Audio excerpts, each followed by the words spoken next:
श्री स्वामी समर्थ. जय जय स्वामी समर्थ. माझ्या स्वामी कृपा चॅनलमध्ये सर्वांना नमस्कार.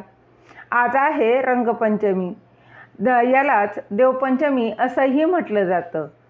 त्यामुळे रंगपंचमीच्या दिवशी काही विशेष उपाय केल्याने देवी लक्ष्मीची कृपा वर्षानुवर्ष होते असं देखील म्हटलं जातं. तर कुठला उपाय करायचा आहे हे मी या व्हिडिओत सांगणार आहे. फाल्गुन कृष्ण पंचमी या तिथीला रंगपंचमी हा सण साजरा केला जातो. तसेच धुलिवंदनापासून सुरू होणाऱ्या वसंत उत्सवाला रंगपंचमीच्या दिवशी 5 दिवस पूर्ण होतात. तसेच रंगपंचमी म्हणजे रंगांचा सण. या दिवशी एकमेकांना वेगवेगळे रंग लावून आनंद उत्सव साजरा केला जातो. गेलेल्या कडक उन्हाळ्यापासून अंगाची दाह शांत व्हावी म्हणून रंग उधळले जातात.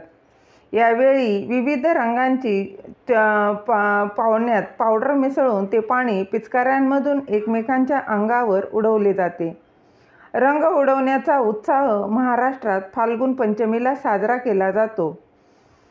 त्याचबरोबर उत्तर भारत वगैरे ठिकाणी मात्र तो होळीच्या म्हणजेच फाल्गुन पौर्णिमेच्या दुसऱ्या दिवशी साजरा केला जातो. या उत्सवाच्या निर्मितीमागे धार्मिक व सांस्कृतिक कारणं काहीशी आहेत. तर या दिवशी कुठला उपाय करायचा आहे मी तुम्हाला सांगणार आहे. रंगपंचमीच्या दिवशी भगवान श्रीकृष्ण आणि राधा यांच्यावर गुलाल अर्पण करावा. असं केल्याने वैवाहिक जीवनात येणाऱ्या सर्व समस्या दूर होतात. त्याचप्रमाणे भगवान विष्णूंसह माता लक्ष्मी धनाची देवी हिची देखील पूजा करावी.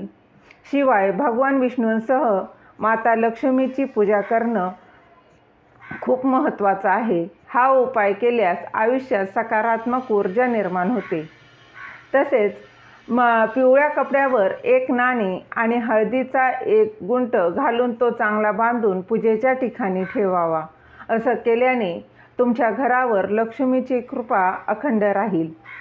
या दिवशी देवतांसह होळी खेळण्याची वेळ देखील खूप महत्त्वाची आहे. यावेळी अबीर, गुलाल, चंदन, हळद यासोबतच आकाशात फुलांचे रंग उधळल्यास सर्व देवी देवता खूप प्रसन्न होतात आणि तुमच्या आयुष्यात सुखी समृद्धी नांदते. रंगपंचमीला राधाकृष्णाला पिवळा रंग अर्पण नक्की करावं. असं म्हणतात की यामुळे इच्छित जीवनसाथी मिळण्याची इच्छा पूर्ण होते. तसेच विवाहित महिलांनी रंगपंचमीच्या दिवशी देवी पार्वतीला काही एकतरी फूल अर्पण करावं. असं केल्याने पतीवर येणारे संकट दूर होतात आणि सौभाग्य कायम राहते. झालेली सेवा महाराजांच्या चरणी अर्पण करते. व दिलेली माहिती तुम्हाला आवडली असेल तर लाईक करा, शेअर करा, सबस्क्राईब करायला विसरू नका. श्री स्वामी समर्थ. जय जय स्वामी समर्थ.